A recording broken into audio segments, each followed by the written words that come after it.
Halo, selamat datang di Perbanas Tech Formation. Sebelumnya perkenalkan kami dari kelompok 4, yang terdiri dari Adna Munadiah Nabilah, Karem Elsa Hertian, Farah Diba Sekar Arum, Eugenia Yoana, Ica Anissa Nurwahyuni, Fairuz Irbagina, Adi Reski Pramudianto, Silviana Evaulina, Eva Christine Manihuruk, dan Muhammad Hadafi. Pada kesempatan kali ini, kami akan menjelaskan materi terkait regulasi fintech di Indonesia. Financial Technology. Fintech adalah sebuah inovasi pada industri jasa keuangan yang memanfaatkan penggunaan teknologi. Produk fintech biasanya berupa suatu sistem yang dibangun guna menjalankan mekanisme transaksi keuangan yang spesifik. Fintech hadir untuk kamu yang ingin mengakses layanan jasa keuangan secara praktis, efisien, nyaman, dan ekonomis. Keberadaan fintech sangat mempengaruhi gaya hidup masyarakat ekonomi.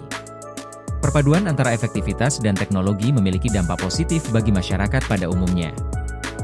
Perkembangan fintech di Indonesia. Seiring pesatnya perkembangan teknologi dan bertumbuhnya perusahaan-perusahaan startup, maka semakin besar pula perkembangan fintech di Indonesia. Di Indonesia sendiri fintech dimulai pada tahun 2006, namun sayangnya pada waktu itu masih perusahaan yang sedikit menggunakan teknologi ini. Pada tahun 2015, Asosiasi Fintech Indonesia kemudian didirikan dan kemudian kepercayaan masyarakat mulai tumbuh setelah itu. Perusahaan fintech di Indonesia juga mengalami pertumbuhan pesat hingga 140 perusahaan tercatat dalam daftar fintech OJK. Kemudian, pada tahun 2017 mulai berkembang fintech syariah. Fintech syariah merupakan jenis fintech yang bergerak atas dasar Islam. Setelah itu, dibentuklah Asosiasi Fintech Syariah Indonesia yang menaungi fintech syariah di Indonesia. Dasar hukum penerapan fintech di Indonesia. Penerapan fintech di Indonesia juga telah diatur oleh pemerintah melalui penerbitan regulasi Bank Indonesia. Berikut ini adalah dasar hukum untuk fintech di Indonesia. 1. Surat Edaran Bank Indonesia Nomor 18/22/KSP mengenai penyelenggaraan layanan keuangan digital. 2. Peraturan Bank Indonesia Nomor 18/17/PBI/2016 mengatur hal terkait uang elektronik. 3. Peraturan Bank Indonesia Nomor 18/40/PBI/2016 menetapkan penyelenggaraan pemrosesan transaksi pembayaran. Kini kita sadari perkembangan fintech di Indonesia membawa banyak manfaat bagi para penggunanya. Berikut ini adalah manfaat fintech. 1. Transaksi keuangan jadi lebih mudah. Manfaat yang pertama adalah transaksi keuangan menjadi lebih mudah. Ketika kamu melakukan transaksi finansial, maka kamu tidak perlu untuk pergi ke bank atau ke ATM untuk melakukan transaksi. Kamu bisa melakukannya dengan menggunakan smartphone kamu. Maka dari itu, fintech juga memudahkan masyarakat. 2. Akses pendanaan lebih baik. Berkat adanya fintech, teknologi keuangan berkembang pesat, sehingga bisa menjangkau berbagai kalangan masyarakat. Hal ini juga menyebabkan semakin banyak orang memahami cara mendapat bantuan pendanaan untuk menunjang kegiatan mereka sehari-hari. 3. Taraf hidup masyarakat meningkat. Setelah manfaat mendapatkan akses pendanaan yang lebih baik, kemudian masyarakat bisa menggunakan dana tersebut untuk membiayai aktivitas konsumtif dan produktif yang mereka inginkan. Kemudian, taraf hidup dan kesejahteraan hidup masyarakat pun akan meningkat. 4. Mendukung inklusi keuangan. Inklusi keuangan adalah keterlibatan masyarakat dalam transaksi ekonomi, mulai dari jual beli iuran sampai dengan simpan pinjam. Kemudahan adanya fintech ini menjembatani berbagai akses ekonomi, sehingga inklusi keuangan pun semakin meningkat. 5. Mempercepat perputaran ekonomi. Akses keuangan dan kemudahan bertransaksi akan mendorong arus perputaran ekonomi semakin cepat dan juga praktis. Selain itu, fintech dapat membantu pelaku usaha untuk mendapatkan modal dengan bunga yang rendah melalui pinjaman online yang merupakan salah satu bentuk produk fintech. 6.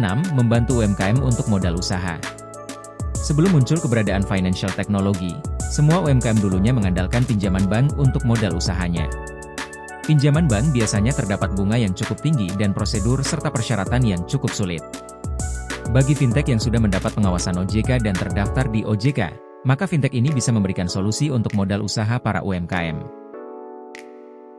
Jenis-jenis fintech di Indonesia. Ada beberapa jenis fintech di Indonesia yang sudah membantu masyarakat menyelesaikan berbagai masalah. Berikut ini adalah jenis-jenis fintech di Indonesia. 1. Crowdfunding. Jenis fintech ini dapat diartikan juga sebagai penggalangan dana. Crowdfunding adalah salah satu model fintech yang sedang populer tidak hanya di Indonesia tetapi di berbagai negara. Adanya teknologi ini, maka masyarakat bisa menggalang dana atau berdonasi untuk suatu inisiatif atau program sosial yang menjadi perhatian dan kepedulian mereka. Contoh startup fintech dengan model ini yang sedang populer di Indonesia adalah kitabisa.com. 2. P2P Lending Service. Jenis fintech ini dikenal untuk peminjaman uang. Fintech ini membantu masyarakat yang membutuhkan akses keuangan untuk memenuhi kebutuhan mereka. Dengan fintech ini, maka konsumen bisa meminjam uang lebih mudah untuk memenuhi berbagai kebutuhan hidup tanpa harus melalui proses panjang dan berbelit-belit yang sering ditemui di bank konvensional. Salah satu contoh dari fintech yang bergerak dalam bidang peminjaman uang ini adalah Awan Tunai yang merupakan startup yang memberikan cicilan digital dengan aman dan mudah. 3. Digital Payment System. Fintech jenis ini bergerak di bidang penyediaan layanan berupa pembayaran semua tagihan seperti pulsa dan pasca bayar, kartu kredit, atau token listrik PLN. Salah satu fintech yang bergerak dalam bidang ini adalah Payfast yang berbasis keagenan untuk membantu masyarakat Indonesia, terutama mereka yang tidak memiliki akses ke bank untuk melakukan pembayaran tagihan setiap bulannya. 6. Payment Gateway. Semakin banyaknya platform e-commerce di Indonesia akan memicu juga perusahaan fintech payment gateway. Perusahaan ini memiliki fungsi sebagai jembatan penghubung antara pelanggan dengan perusahaan fintech e-commerce. Kamu tidak perlu lagi pergi ke bank atau ATM untuk melakukan transaksi, karena dengan menulis nominal uang maka proses transaksi pembayaran melalui virtual langsung bisa dilakukan. Fintech ini juga sudah dilandasi payung hukum dari Bank Indonesia, jadi semua transaksi yang dilakukan tentunya aman.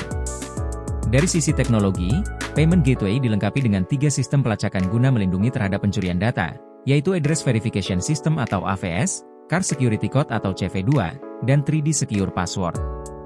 7. InsurTech. Perkembangan asuransi di Indonesia cukup berkembang pesat. Salah satu buktinya dari perkembangan insurance adalah banyaknya platform e-commerce yang memperjualbelikan produk asuransi. Adanya fintech ini memberikan kemudahan bagi masyarakat untuk bisa mengakses layanan asuransi, mulai dari produk, evaluasi data nasabah hingga pembelian polis yang dapat dilakukan melalui smartphone. 8. Manajemen aset. Mengelola keuangan menjadi hal yang masih sulit untuk dilakukan. Namun, dengan adanya fintech jenis ini, maka bisa mengelola finansial MU dan bisa melacak kemana saja uang kamu pergi dan berapa yang sudah kamu gunakan. Untuk kamu yang masih kesulitan untuk mengelola uang pribadi, maka jenis fintech ini sangat membantu kamu.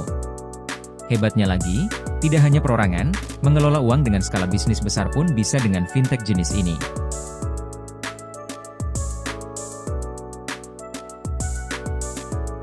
Sembilan. Remitansi. Jenis fintech ini menyediakan layanan pengiriman uang antar negara. Remitansi bertujuan untuk membantu masyarakat yang tidak memiliki rekening bank dalam negeri atau luar negeri untuk melakukan transfer. Adanya fintech ini membantu para TKI, TKW atau yang memiliki keluarga yang berada di luar negeri untuk melakukan pengiriman uang dengan mudah dan murah. 10. Investasi.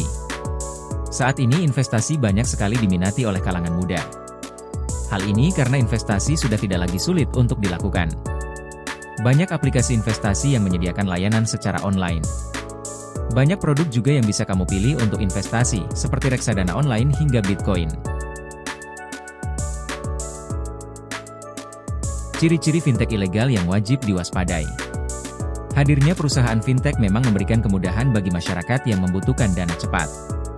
Sehingga menyebabkan fintech ilegal juga bermunculan dan semakin merugikan masyarakat yang tidak memiliki pengetahuan apapun. Hal ini karena fintech ilegal akan meminta korbannya untuk membayar tagihan pinjaman dan bunganya semakin meningkat. Berikut ini adalah ciri-ciri fintech ilegal yang perlu kalian waspadai.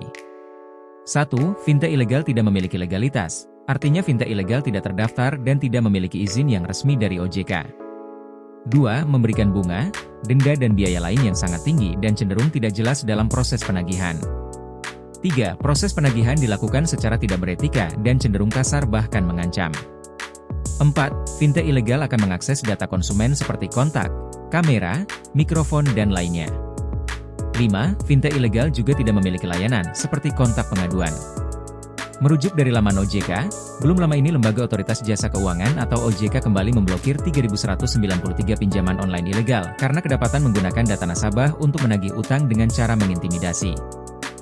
Ciri-ciri fintech legal. Untuk mengetahui daftar perusahaan fintech legal, kamu bisa melihatnya pada laman resmi milik OJK. Berikut ini adalah ciri-ciri perusahaan fintech legal yaitu 1. Berizin dan terdaftar di OJK. Perusahaan yang legal adalah perusahaan yang memiliki izin resmi dan terdaftar dalam OJK. Sehingga dalam menjalankan bisnis fintechnya itu, perusahaan harus mengikuti regulasi yang sudah ditentukan oleh OJK. Jika fintech melakukan pelanggaran, maka OJK memiliki wewenang untuk mencabut izin atau bahkan memblokir perusahaan. Dengan begitu, masyarakat juga lebih tenang saat melakukan pinjaman. 2. Informasi mengenai perusahaan jelas. Mendapatkan izin dari OJK bukanlah hal yang mudah untuk dilakukan perusahaan biasa yang tidak jelas. OJK pasti akan memastikan bahwa perusahaan itu memang benar-benar ada dan tidak bodong seperti layanan fintech ilegal. Seperti yang diketahui, kalau untuk membuat perusahaan yang sudah berbadan hukum tentu harus melampirkan alamat kantor yang jelas. OJK akan memeriksa apakah alamat kantor yang tertera benar. Pastikan kamu mencari informasi yang jelas mengenai perusahaan fintech sebelum mengajukan pinjaman, mulai dari alamat perusahaan, penilaian dari orang lain yang pernah meminjam dana, hingga website atau aplikasinya terjamin keamanannya. Ketahui juga apakah perusahaan itu memiliki layanan kontak konsumen yang bisa dihubungi, agar kamu mudah mendapatkan bantuan jika terjadi masalah. 3. Biaya yang dibebankan sesuai dengan OJK. Seperti yang sudah dijelaskan di atas bahwa perusahaan fintech yang legal pasti wajib mengikuti seluruh aturan yang telah diberikan oleh OJK termasuk terkait masalah besaran bunga. Perusahaan fintech yang sudah memiliki izin dan terdaftar di OJK hanya boleh memberikan beban bunga kepada konsumennya maksimal 0,8% per harinya.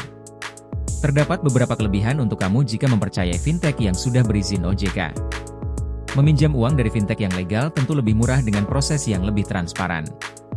Selain itu, keamanan data kamu sudah terjamin oleh ISO. Fintech yang legal juga langsung dimonitori oleh OJK, serta terdapat penanganan restrukturisasi ketika dibutuhkan. Kegiatan sosialisasi juga terus diupayakan agar orang-orang tidak lagi terjerat dalam fintech yang tidak berizin. Contoh perusahaan fintech populer di Indonesia.